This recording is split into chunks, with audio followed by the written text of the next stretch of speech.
সর্বপ্রথম শুকরিয়া আদায় করি সেই মহান মুনিবের দরবারে, যে মহান মুনিব আমাদেরকে হাজার ব্যস্ততা থেকে বাছাই করে আজকে পবিত্র জুমার দিয়ে আজকে আমাদেরকে মসজিদে বসার কিছু শোনার তৌফিক দান করেছে। সকলে বলি আলহামদুলিল্লাহ। আজকে আপনাদের সামনে আমি মুমিন কারা এবং মুমিনের পরিচয় এই সম্পর্কে কোরআন এবং হাদিস থেকে আপনাদেরকে সামান্য একটু কথা বলার চেষ্টা করবো ইনশাআল্লাহ। আমাদের সৃষ্টি করেছেন কে? আমরা কার ইবাদত করি?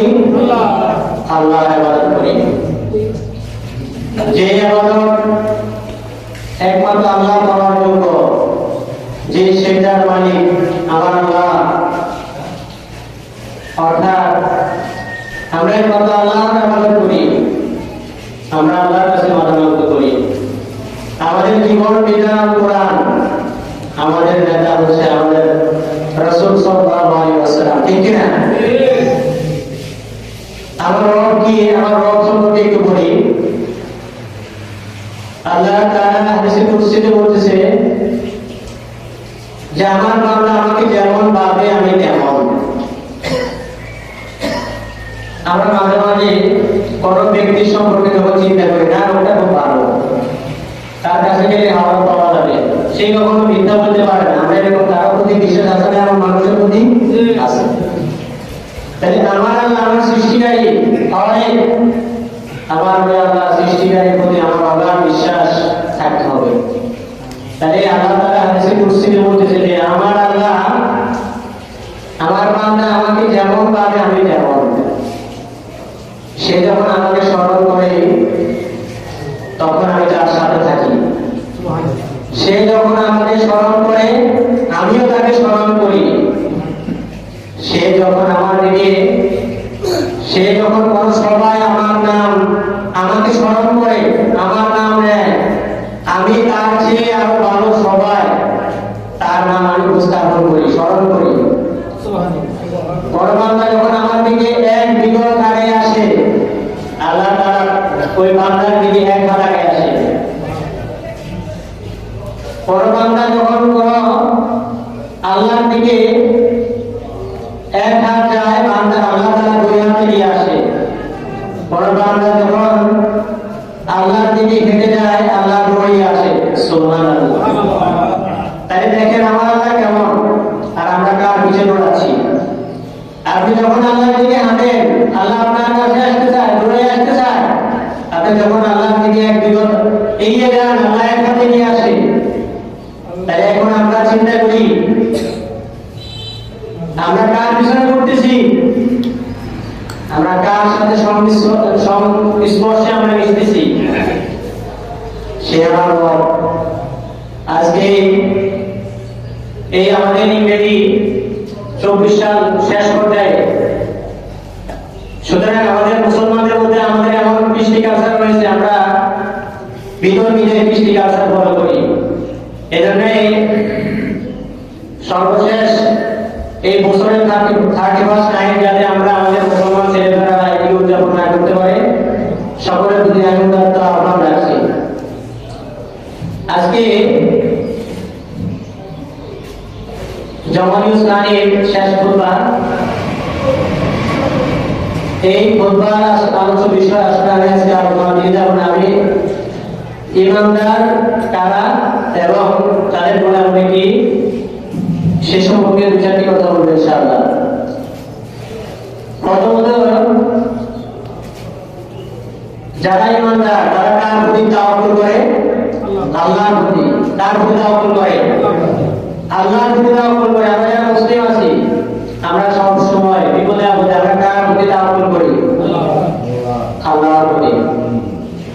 এজন্য আল্লাহ তাআলা বলতেছে ওয়া ইয়াত্তাকিল্লাহা ইয়াজআল লাহু মাখরাজা।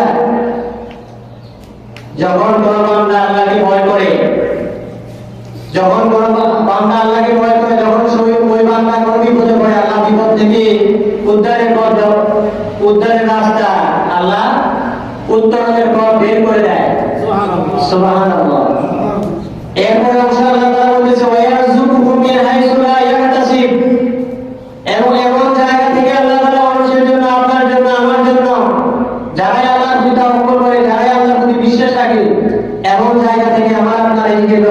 করে দেয় সে যে কল্পনা করতে পারে না। সুবহানাল্লাহ।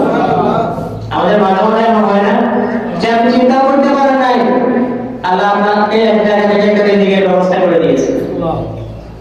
এরপরে আল্লাহ তাআলা বলেছে ওমাইয়া তাওয়াক্কাল আলাল্লাহি ফাহুয়াহু, যে ব্যক্তি আল্লাহর উপর তাওয়াক্কুল করে, ইয়াকিন রাখে, বিশ্বাস রাখে, আল্লাহই তার জন্য যথেষ্ট। সুতরাং আমার আপনার আল্লাহ যখন আমাদের অভিভাবক হয়ে যাবে, আমাদের কোনো ভয় আছে নাকি? কোনো ভয় নাই। কিন্তু আমরা আল্লাহকে ছেড়ে আমরা মানুষকে অভিভাবক বানাই, আমাদের নেতাকে অভিভাবক বানাই। অথচ বড় অভিভাবক, বড় সাহায্যকারী, বড় অভিভাবক আমার আল্লাহ তাআলা। এখন আমি যখন আল্লাহর উপর তাওয়াক্কুল করব, তখন এই যে আল্লাহ তাআলা আমাদের যাবতীয় রিজিকের ফয়সালার ব্যবস্থা করে দিবে, সেটা মিলিয়ে দিবে। এরপরে এই যে আমরা যদি আল্লাহর আলোয় আলোকিত হতে পারি, আল্লাহর নবী হতে পারি, আমরা যদি মুমিন হতে পারি, তাহলে আমাদের লাভ কি হবে? আল্লাহ তাআলা পবিত্র কোরআনে বলতেছে ওয়াদাল মুমিনুন আল্লাযীনা হুম ফি সালাতিহিম খাশিউন, বিশ্বাসী যারা, মুমিন যারা, তারাই সফলকাম। সুবহানাল্লাহ। এই সূরা মুমিনের প্রথম 10 আয়াতে মুমিনের 7টি বৈশিষ্ট্যের কথা বলা হয়েছে। এরপরে একদিন এক সাহাবী রাসূল সাল্লাল্লাহু আলাইহি ওয়াসাল্লামকে এসে জিজ্ঞাসা করতেছে, হে আল্লাহর রাসূল সাল্লাল্লাহু আলাইহি ওয়াসাল্লাম, মান ঈমান, ঈমান কি? আল্লাহ রাসূল সাল্লাল্লাহু আলাইহি ওয়াসাল্লাম বলল,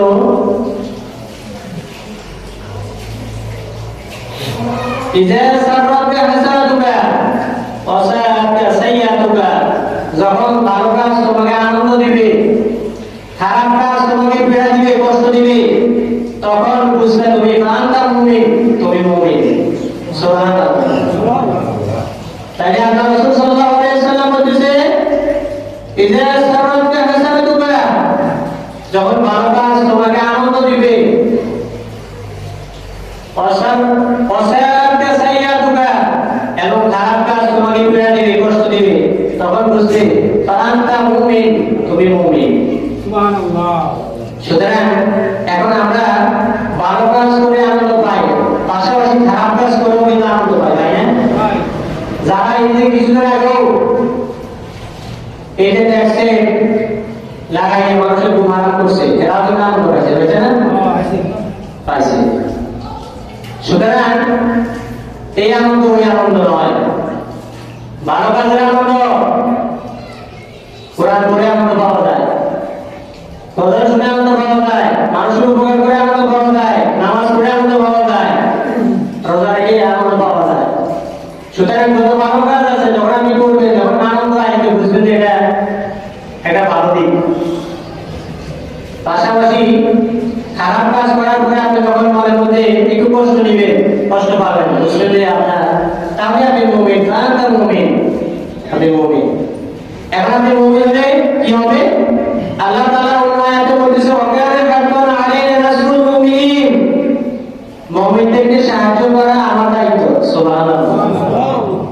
কাদেরকে সাহায্য করা আল্লাহর দায়িত্ব? মুমিনদেরকে সাহায্য করা আল্লাহর দায়িত্ব। মুমিনদেরকে সাহায্য করা আল্লাহর দায়িত্ব। সুতরাং এই আমার রব, আমরা রবকে চিনি না, চিনার চেষ্টা করি না। সুতরাং আমরা সকলেই ঈমান এনেছি, কি এনেছি? ঈমান এনেছি। আল্লাহ রাসূল সাল্লাল্লাহু আলাইহি ওয়াসাল্লাম বলেছে, আমরা জানি নামাজ, রোজা, হজ, যাকাত এগুলো বড় ইবাদত।